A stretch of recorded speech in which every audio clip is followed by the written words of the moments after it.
لا يجهل أحد منكم أن الإنسان لا يكون عبدا صالحا حتى يعمل الصالحات، وليس هذا الذي قدمنا لنجيب عليه، لكن الذي قدمنا من أجله ومن أجله أقيمت المحاضرة أن نضع معايير ونضع يقينيات. من عرفها وآمن بها وتعامل مع الله بوفقها نال إن شاء الله أن يكون عبدا صالحا. هذه المعايير إذا أدركها العبد عرف كيف يتعامل مع الله.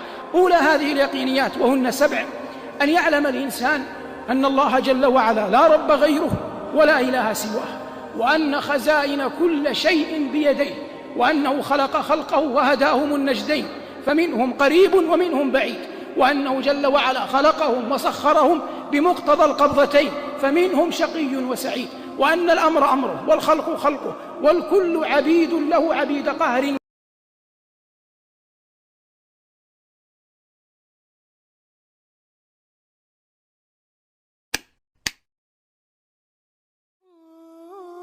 وإن من درر القول وجميل الكلام ما قاله الإمام ابن القيم رحمه الله تعالى. قال رحمه الله: إن في القلوب وحشة لا يزيلها إلا الأنس بالله، وفي القلوب شعث لا يلمه إلا الإقبال على الله، وفي القلوب نيران حسرة لا يطفئها إلا الرضا بأمر الله ونهيه وقضائه والتزام الصبر على ذلك إلى يوم لقائه. هذه القواعد التي ذكرها الإمام ابن القيم رحمه الله إنما استنبطها من كتاب الله وسنة نبيه صلى الله عليه وسلم.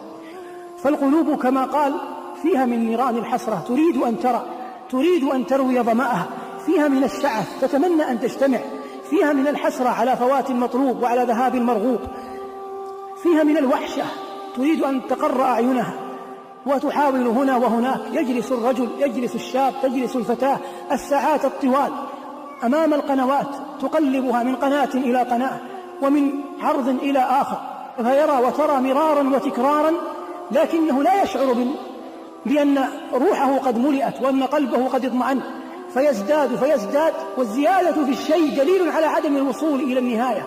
قال صلى الله عليه وسلم في المال: ولا يملأ فم ابن آدم إلا التراب.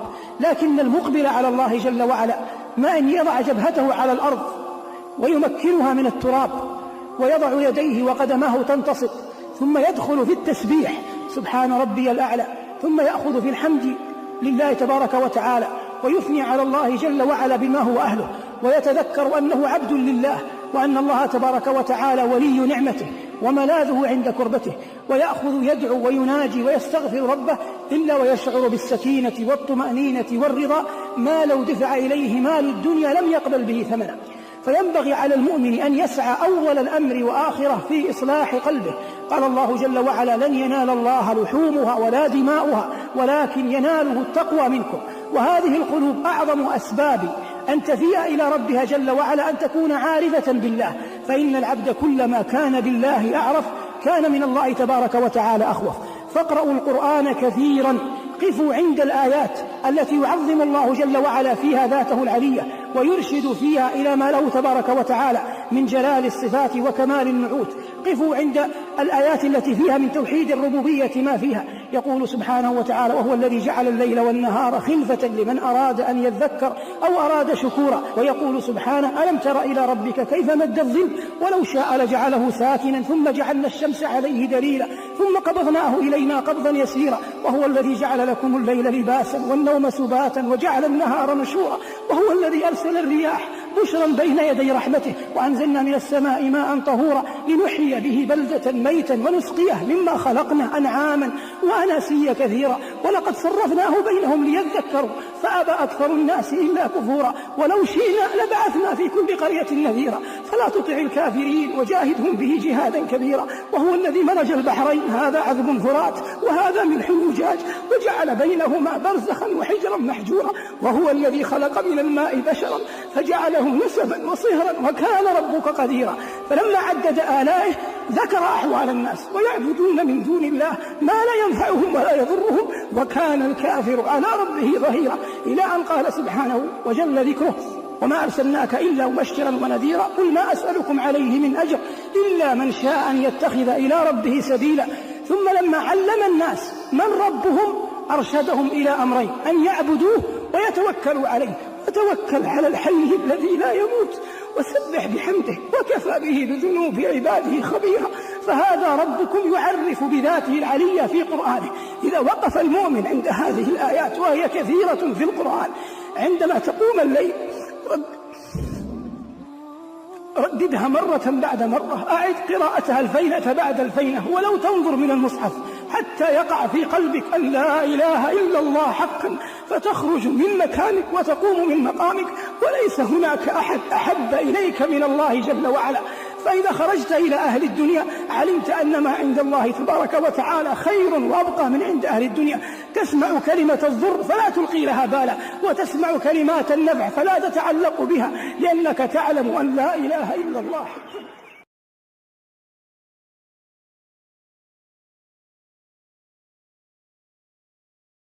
في طريقك إلى الخشية. اذكر الله أيها المؤمن في كل آن وحين.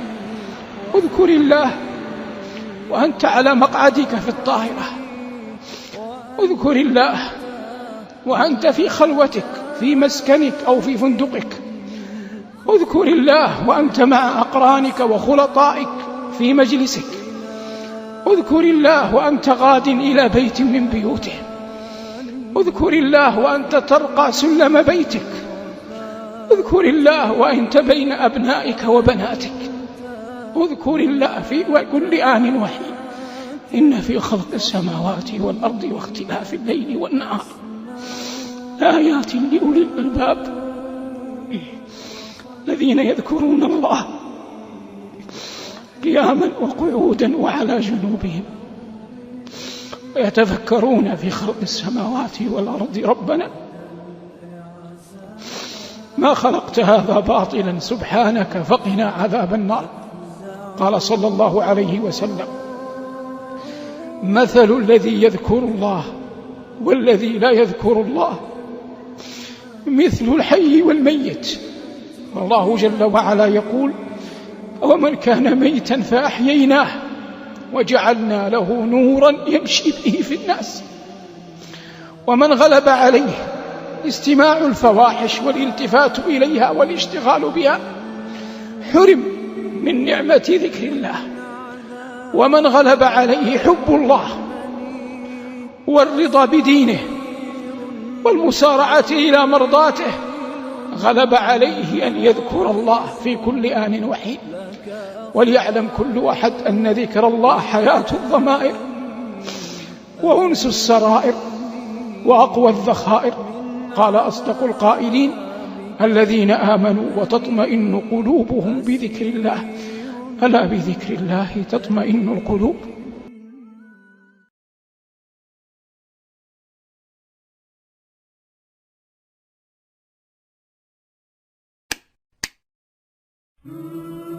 المؤمن تمر به في حياته أشياء كثيرة في مدرج حياته اليومية، ينبغي عليه كلما عظم إيمانه وكمل يقينه أن يربطها بالآخرة. فالمؤمن كلما رأى ازدحاما على أبواب، سواء على أبواب مساجد أو أبواب غيرها، يتذكر ازدحام المؤمنين على أبواب الجنة، فيسأل الله أن يكون ممن ينافس على ذلك الزحام. فإن النبي صلى الله عليه وسلم أخبر أن ما بين مصراعي باب الجنة مسيرة 40 عاما، ولا يأتين عليها يوم وهي كضيض من الزحام، فإن زاحم على دخول مسجد أو على الخروج منه اشتاق إلى التزاحم على أبواب الجنة وسأل الله جل وعلا إياه. المؤمن كلما نفس عن أحد كربة وأقال عثرة أو رد بيعا أو أعان مؤمنا يتذكر ويشتاق إلى أن ينفس الله جل وعلا عن كرباته في الموقف العظيم بين يدي الله جل وعلا. نفس الله عنا وعنكم الكربات. المؤمن كلما صام يوما وأفطر وفرح أن الله جل وعلا أعانه على أنه أكمل ذلك اليوم حتى غابت الشمس وأفطر، تذكر فرحه أن الله جل وعلا يثبته على دينه حتى تغيب شمسه هو وتفنى أيامه وتقضى أعوامه وتقوض خيامه ويلقى الله. قال صلى الله عليه وسلم: للصائم فرحتان، فرحة عند فطره وفرحة عند لقاء ربه. المؤمن كلما حياه أحد بتحية الإسلام تذكر الكلمة التي ترقبها أسماع المؤمنين. قال الله تبارك وتعالى: ادخلوها بسلام آمنين. وقال الله جل وعلا: سلام قولا من رب رحيم. فهي كلمة لا تحن أسماع المؤمنين إلى شيء أعظم منها، بلغنا الله وإياكم.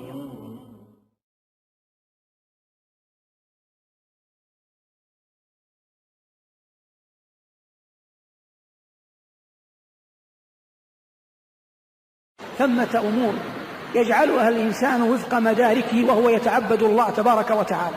أولاها أن تعلم أن التوفيق للطاعة أمر بيد الرب جل وعلا وحده. قال الله جل وعلا: يهدي الله لنوره من يشاء. فالتماس التوفيق في الأعمال الصالحة وفي غيرها من مطالب الدنيا المباحة إنما يكون من عند الرب تبارك وتعالى. والإنسان لو أوكل إلى اجتهاده وقدراته لهلك، ولكن الهادي والموفق هو الرب جل وعلا. وأكثر ذكره في الأرض دأبا لتذكر في السماء إذا ذكرت، وسل من ربك التوفيق فيها، وأخلص في السؤال إذا سألت، ونادي إذا سجدت به اعترافا كما نادى أهل النور بن متى. فالمقصود أن يعلم العبد في أول الأمر أنه لا خير يجلب ولا شر يدفع إلا بالله. قال العز بن عبد السلام رحمه الله تعالى: والله لن يصلوا إلى شيء يبتغونه بغير الله، فكيف يوصل إلى الله بغير الله؟ فإذا كان ما لا يتعلق به أجر لا ينال إلا بالله، فكيف ما علق الله عليه الأجر ووعد الله عليه الحسنى وذكر عليه الجنان والعطايا والهبات؟ هذا لا ينال من باب أولى إلا بتوفيق الرب تبارك وتعالى. مما يعينك على أن تستثمر الباقيات الصالحات وتأتيها أن تتذكر أحاديث للنبي صلى الله عليه وسلم تحبب في العمل الصالح. منها قوله صلى الله عليه وسلم: أن تتذكر المحرمات على النار والممنوعين من دخول الجنة. فما الجنة والنار؟ خلقان من مخلوقات الله، يدخل الله جل وعلا فيهما من يشاء.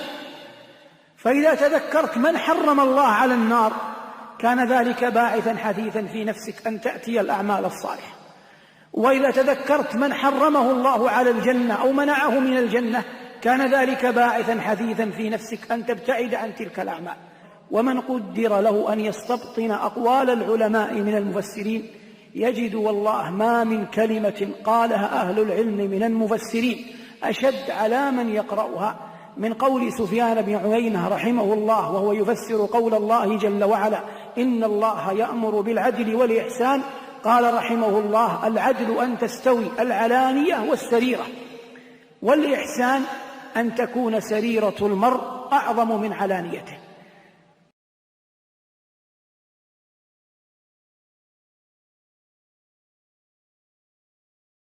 من براهين تعظيم الله حسن الظن برب العالمين جل جلاله.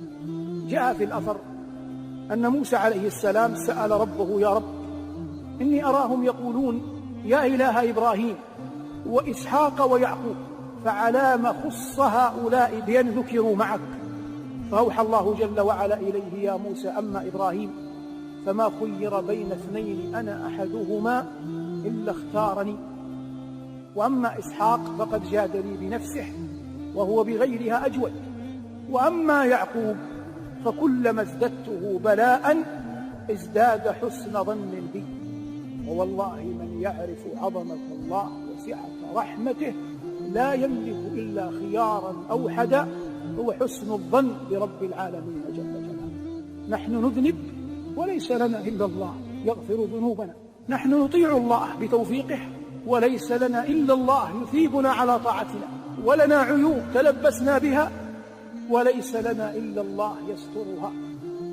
فمن أحسن الظن بربه تبارك وتعالى كان الله جل وعلا له كظنه بربه تبارك وتعالى. والمعنى كما جاء بالحديث: أنا عند حسن ظن عبدي بي، أو أنا عند ظن عبدي بي فليظن عبدي بي ما شاء. ومن عرف الله وسعة رحمته لا يملك إلا أن يحسن الظن بربه. اجتمع أبناء يعقوب عليه شيخ كبير شابت لحيته واحدودب ظهره وعميت عيناه، ومع ذلك يذكر يوسف تولى عنهم وقال يا أسفا على يوسف وابيضت عيناه من الحزن فهو كظيم. قالوا تالله إنك لفي ضلالك القديم.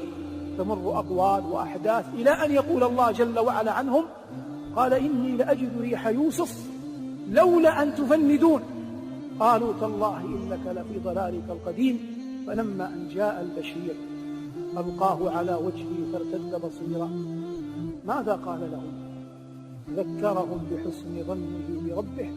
قال الله قال ألم أقل لكم إني أعلم من الله ما لا تعلمون وإنني أخاطب كل مبتلى والله إن الله أرحم بك من نفسك وإن الله جل وعلا قادر على أن يغيثك وأن ما أنت فيه هو خيرة الله وخيرة الله لك خير من خيرتك لنفسك. خيرة الله لك خير من خيرتك لنفسك.